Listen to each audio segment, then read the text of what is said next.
पानी में सब वो राम जन्मभूमि जो हुआ उसी के बाद से मैं उनको पोर्टफोलियो भी दिया गया है कि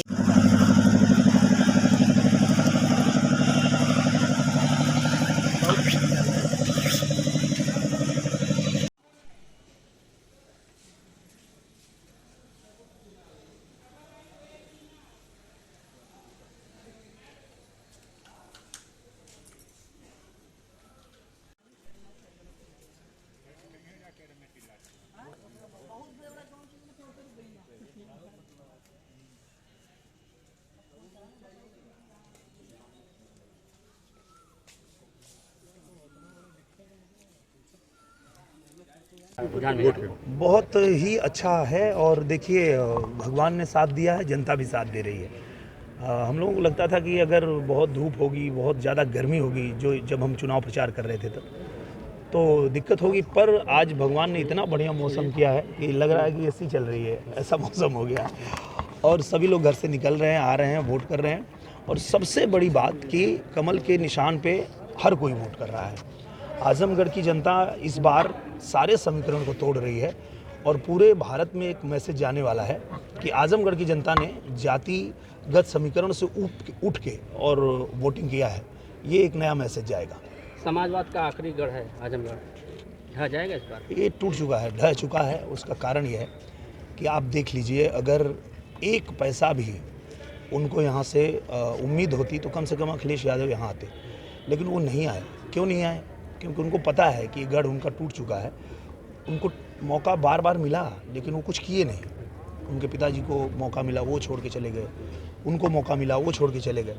तो अब आजमगढ़ की जनता ने भी देख लिया, और मैं घूम रहा था तो यही लोग कह रहे थे कि हमने देख लिया है, वो बस अब हो गया। अब हम लोग जो है आपके साथ हैं और हम लोग अब भारतीय जनता पार्टी को सपोर्ट करेंगे, और वो कर भी रहे हैं। सुबह से ही पूरा लगातार मैं जहाँ जहाँ जा रहा हूँ, कमल का निशान ही आगे है। अच्छा, सपा को एक से एमवाई है समीकरण, उस पर बड़ा वो भरोसा है? हाँ, पहले भरोसा उनका था और उनको लोग आशीर्वाद देते भी थे, पर वो भी अब आ गया एमवाई के साथ, मोदी योगी के साथ। क्योंकि मोदी योगी जी ने जो काम किया है उसके प्रभाव में आकर जो मुसलमान भाई हैं वो भी भाजपा को सपोर्ट कर रहे हैं, जो यादव हैं वो भी सपोर्ट कर रहे हैं। तो ये एक बड़ी बात हुई है इस चुनाव में, उपचुनाव में, कि पूरे देश में एक ये मैसेज जाने वाला है कि आजमगढ़ की जनता ने जो है मुस्लिम यादव से उठ के मोदी योगी के नाम पे इस बार जो है वोट किया है।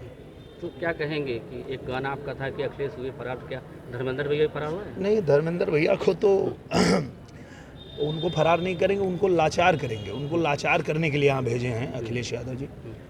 पहले चाचा को किनारे किए, फिर अब जब देख लिए कि आजमगढ़ जो हमारा ख़त्म हो रहा है, अब वहाँ मैंने कुछ किया नहीं है, वहाँ कुछ होने वाला नहीं है, तो एक अच्छे नेता थे, ये भी वक्ता अच्छे हैं, उनको यहाँ भेज के उनको भी किनारे लगा दिया। वो अपने आगे ना किसी अपने भाई को चाहते हैं, ना अपने चाचा को चाहते हैं, ना किसी भी अपने दल के किसी भी नेता को या हम ही लोग को, किसी को वो नहीं चाहते हैं कि कोई हमारे से ज़्यादा आगे बढ़े या किसी का और नाम हो या बड़ा नेता बने। तो उनको लाचार किए हैं, फरार नहीं किए। फरार खुद फरार होके और उनको लाचार कर दिया। कहीं ना कहीं आप जो है गुड्डू जमाली के प्रति साफ करना सही है, गुड्डू जी सही है, क्योंकि कुछ जो है सपोर्ट उनको मुसलमान भाइयों का उनके तरफ भी है और कुछ हमारे तरफ भी है।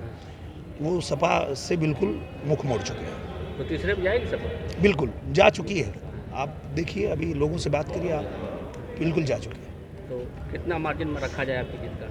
अब ये तो अभी नहीं तय किया जा सकता है। कुछ बहुत बड़ा चमत्कार होने वाला है यहाँ पे, और एक बहुत बड़ा मैसेज जाने वाला है आज। लाखों से क्या हजारों में जीत होगी? अब वो जनता तय करेगी, वो हम कैसे कह सकते हैं। वोटिंग जो परसेंटेज चल रहा है अभी 30 लगभग गया है 1 बजे तक। अभी और बढ़ेगा, क्योंकि जैसे अभी शाम हो रही है तो छाया होते ही और ये तेज़ी से आगे बढ़ेगा, बहुत तेज़ी से।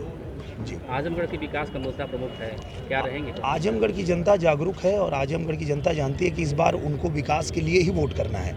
और आजमगढ़ की जनता जो है कमल के निशान पे इसलिए भी वोट कर रही है क्योंकि पहले जिनको मौका दिया वो लोग कुछ किए नहीं। अब सरकार में हम लोग हैं, सत्ता में हम लोग हैं, तो हमें मौका देने का आश्वासन जनता ने दिया, क्योंकि जनता के बीच हम गए तो दिया आश्वासन कि इस बार आपको ही हम लोग जिताएंगे, भारतीय जनता पार्टी को जिताएंगे, कमल खिलाएंगे और देखेंगे कि आप 1.5 साल में और आपकी पार्टी हमारे आजमगढ़ के लिए क्या करती है।